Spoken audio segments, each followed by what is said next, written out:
My YouTube channel SS competitive exam.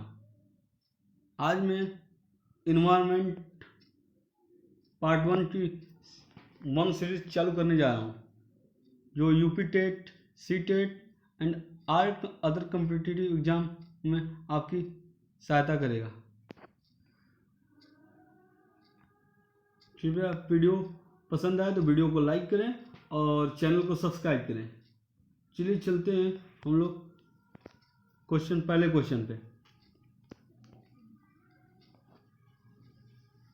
सतत विकास लक्ष्य 2017 के सूचकांक में भारत का स्थान है, बताइए।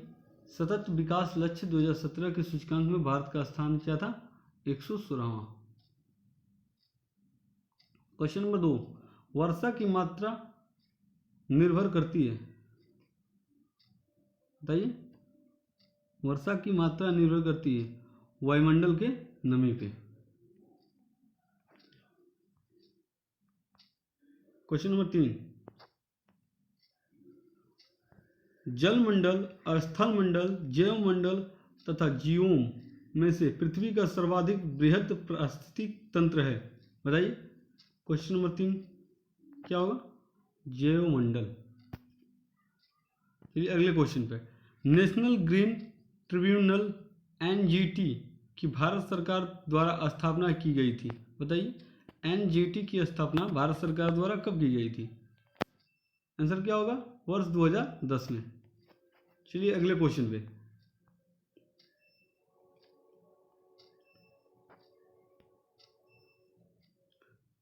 पर्यावरण से अभिप्राय है, बताइए क्या अभिप्राय है?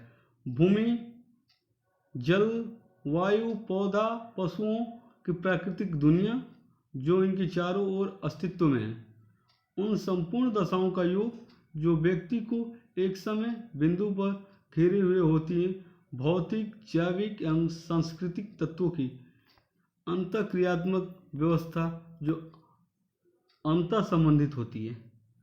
क्या है? पर्यावरण से क्या अभिप्राय है? चलिए अगले क्वेश्चन में।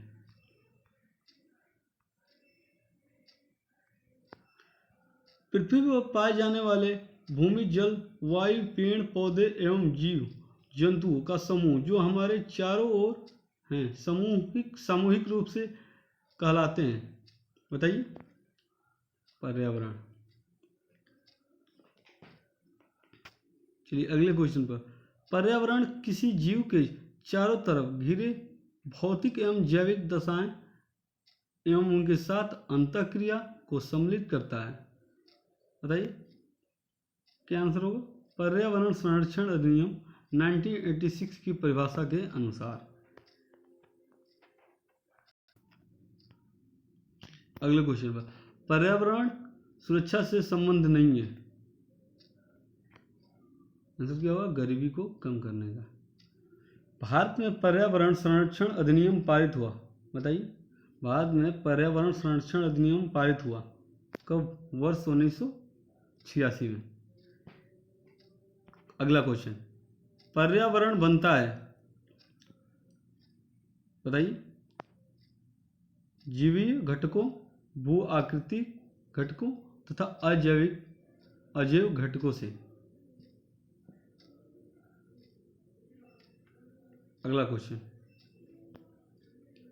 पर्यावरण के कुछ कारक संसाधन के रूप में कार्य करते हैं और कुछ कारक कार्य करते हैं, बताइए।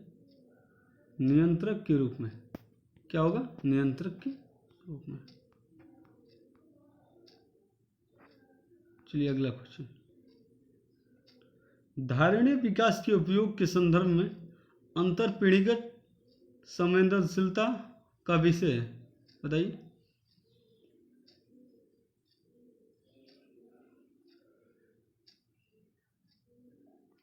प्राकृतिक संसाधन। अगला क्वेश्चन। विकास की वह अवधारणा जिसके तहत वर्तमान की आवश्यकताओं के साथ साथ भविष्य की आवश्यकताओं को भी ध्यान में रखा जाता है, बताइए आंसर क्या होगा? धारणीय विकास का। अगला क्वेश्चन।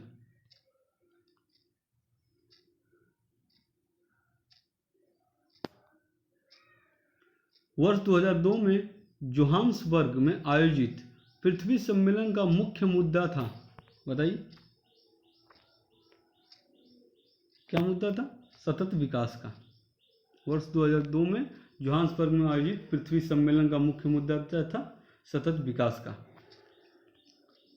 कोई अगला क्वेश्चन। संयुक्त राष्ट्र संघ ने सतत विकास लक्ष्यों का निर्धारण किया है, वह है कुल, बताइए, 17।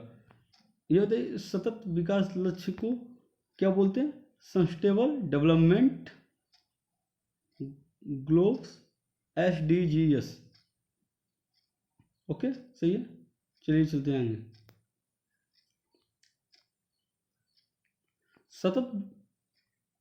सतत विकास लक्ष्यों को प्राप्त करने की प्रगति की दिशा में विभिन्न देशों द्वारा किए गए प्रयासों की प्रगति जानने हेतु निर्माण किया गया है। बताइए, सस्टेनेबल डेवलपमेंट इंडेक्स का क्या बोलते हैं? इसको SDGs। अगला क्वेश्चन। विश्व पर्यावरण दिवस मनाया जाता है किस दिन? 5 जून को। अगला क्वेश्चन। देश की प्राकृतिक पूंजी में सम्मिलित किए जाते हैं। आंसर क्या होगा? वन, जल एवं खनिज। चलिए अगला क्वेश्चन। वे संसाधन जो हमें प्रकृति द्वारा प्रदत्त होते हैं कहलाते हैं। बताइए, आंसर क्या होगा? प्राकृतिक पूंजी अथवा प्राकृतिक संसाधन। चलिए क्वेश्चन नंबर, अगले क्वेश्चन में। वर्ष 1972 में आयोजित किया गया था। बताइए, वर्ष 1972 में आयोजित किया गया था स्टॉकहोम अंतर्राष्ट्रीय शिखर सम्मेलन। अगला क्वेश्चन। सौर विकिरण की सबसे महत्वपूर्ण भूमिका है। बताइए, सौर विकिरण की सबसे महत्वपूर्ण भूमिका है। आंसर क्या होगा? जल चक्र में। अगला क्वेश्चन। राष्ट्रीय पर्यावरण अभियांत्रिक शोध संस्था NERI अवस्थित है। बताइए, कहाँ पे? नागपुर में। चलिए अगले क्वेश्चन पे।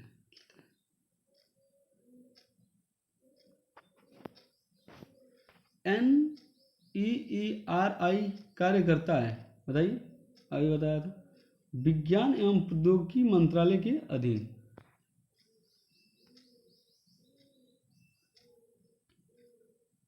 बताइए, NERI का फुल फॉर्म क्या है? बताइए, अभी बताया था, राष्ट्रीय पर्यावरण अभियांत्रिक शोध संस्थान। कहाँ स्थित है? नागपुर में। अगला क्वेश्चन। सतत विकास के लिए आवश्यक है। बताइए, सतत विकास के लिए क्या आवश्यक है? जैविक विविधता का संरक्षण, प्रदूषण का निरोध एवं नियंत्रण एवं निर्धनता को घटाना। चलिए अगले क्वेश्चन पे चलते हैं। पृथ्वी शिखर सम्मेलन का आयोजन किया गया था। बताइए, कहाँ पे? रियो में, रियो डी जनेरिया में। ओके, चलिए अगला क्वेश्चन। संयुक्त राष्ट्र संघ द्वारा पर्यावरण एवं सतत विकास पर पहला पृथ्वी शिखर सम्मेलन आयोजित किया गया था। कब किया गया था? बताइए, आंसर क्या होगा? 1992 में रियो डी जनेरिया। कहाँ पे? ब्राजील में। चलिए अगला क्वेश्चन।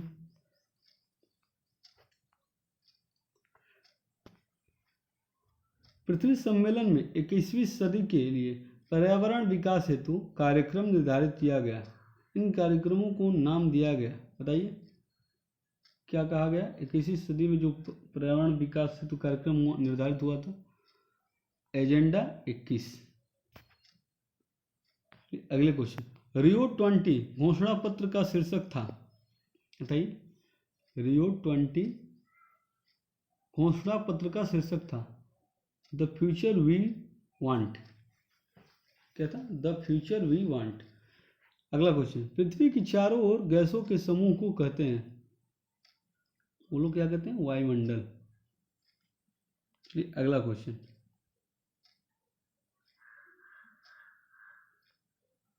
वायु है एक, बताइए। वायु है एक क्या है? मिश्रण। इंपॉर्टेंट क्वेश्चन है। अगला question, nitrogen 78%, oxygen 21%, argon 0.93%, carbon dioxide 0.038% इत्यादि गैसों में पाई जाती हैं। बताइए कहाँ पाई जाती हैं ये सब गैसें? वायुमंडल में, एटमॉस्फियर में। अगला क्वेश्चन देखते हैं, नोबल गैसों में से वह गैस जो वायु में नहीं पाई जाती है, बताइए कौन सी गैस है जो वायु में नहीं पाई जाती है? 4 ऑप्शन दिया गया होगा, उसमें रेडान है जो नहीं पाई जाती है। अगला क्वेश्चन, वातावरण में सर्वाधिक प्रतिशत है, अभी कितना था? 78%। क्या है? नाइट्रोजन।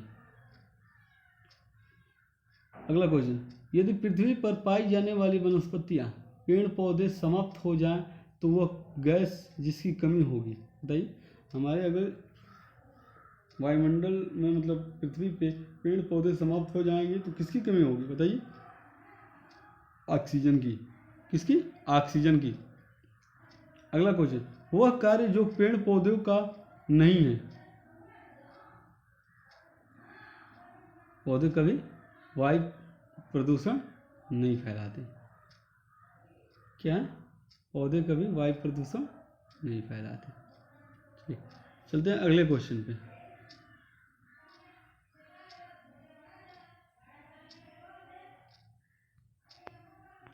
पृथ्वी के कार्बन चक्र में कार्बन डाइऑक्साइड जुड़ती है, बताइए। पृथ्वी के कार्बन चक्र में कार्बन डाइऑक्साइड जुड़ती है, आंसर क्या होगा? श्वसन, जैव पदार्थों का अपक्षय तथा ज्वालामुखी क्रियाओं द्वारा। क्या होगा? श्वसन, जैव पदार्थों का अपक्षय तथा ज्वालामुखी क्रियाओं द्वारा। अगला क्वेश्चन, कार्बन पृथ्वी पर बहुत सारी अवस्थाओं में पाई जाती है, यह अपने मूल रूप में पाया जाता है, बताइए। ग्रेफाइट, हीरा में। ग्रेफाइट और हीरा में कार्बन अपने मूल रूप में पाया जाता है। अगला क्वेश्चन,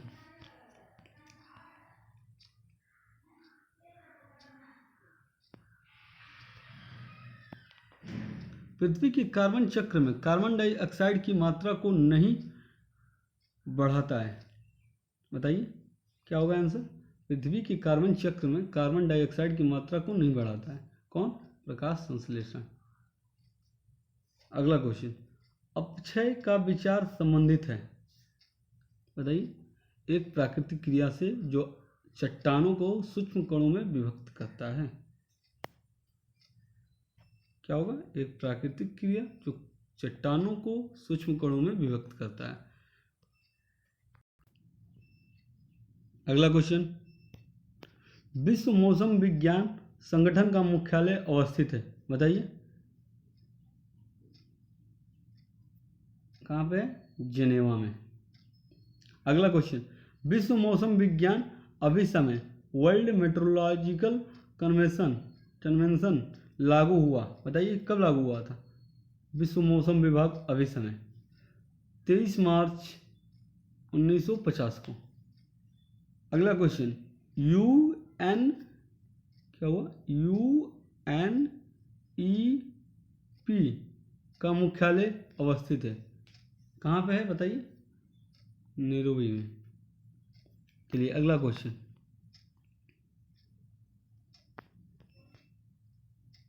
संयुक्त राष्ट्र पर्यावरण कार्यक्रम UNEP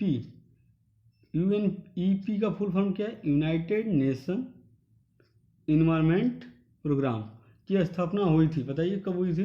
UNEP की 1972 में। चलिए अगला क्वेश्चन, यूएनईपी के वर्तमान प्रमुख हैं?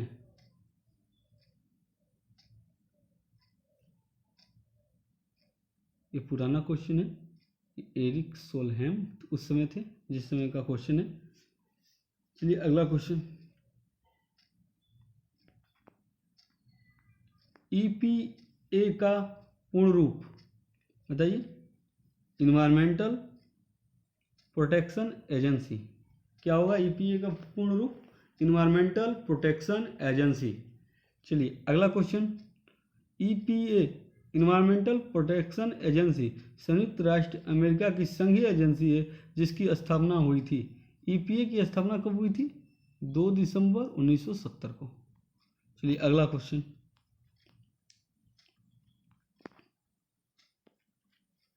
एनईए से आशय है बताइए। एनईए क्या है? National environment authority. अगला क्वेश्चन, ग्रीन पीस इंटरनेशनल का मुख्यालय अवस्थित है बताइए। अगला क्वेश्चन का आंसर क्या होगा? ग्रीन पीस इंटरनेशनल का मुख्यालय कहाँ अवस्थित है? एम्स्टर्डम। एम्स्टर्डम। चलिए अगला क्वेश्चन, ग्रीन पीस इंटरनेशनल है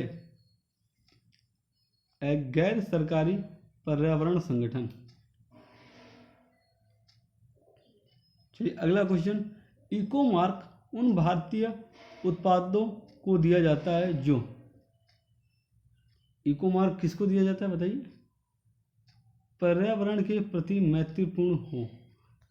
जो चीज़ पर्यावरण के प्रति मैत्रीपूर्ण हो उसे क्या देता है? इको मार्क दिया जाता है। चलिए अगला question, bureau of Indian standards द्वारा वर्ष 1991 से दिया जा रहा है बताओ इको मार्क प्रमाण पत्र। ये बताओ इको मार्क प्रमाण पत्र किसके द्वारा दिया जाता है? ब्यूरो ऑफ इंडियन स्टैंडर्ड्स द्वारा 1991 से दिया जा रहा है। ठीक है अगला क्वेश्चन, पर्यावरण अनुकूल उपभोक्ता उत्पादों को चिन्हित करने के लिए सरकार ने आरंभ किया क्या? Eco mark. चलिए अगला क्वेश्चन, धारणीय कृषि का अर्थ है सस्टेनेबल एग्रीकल्चर का अर्थ है बताइए। भूमि का इस प्रकार प्रयोग कि उसकी गुणवत्ता अक्षुण्ण बनी रहे। चलिए क्वेश्चन, अगले क्वेश्चन पर, भारत में टिकाऊ कृषि के लिए राष्ट्रीय मिशन चल रहा है बताइए। अगला क्वेश्चन का आंसर क्या होगा? 2014-2015 से।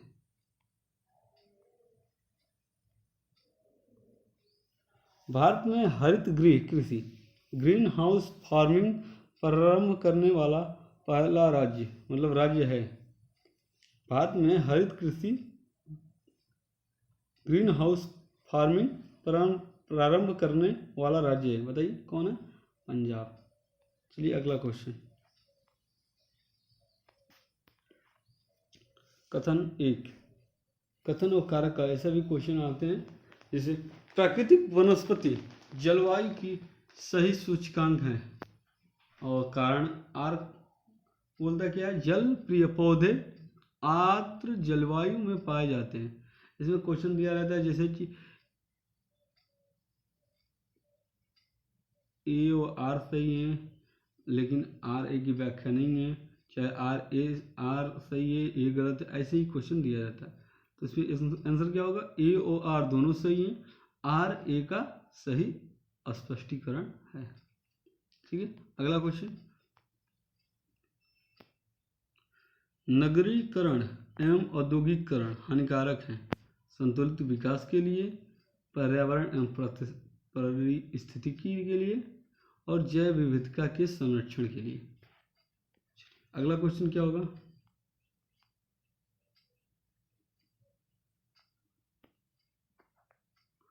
राष्ट्रीय हरित न्यायाधिकरण अधिनियम 2010 भारतीय संविधान के जिस प्रावधान के अनुरूप अधिनियमित हुआ था या हुए थे बताइए।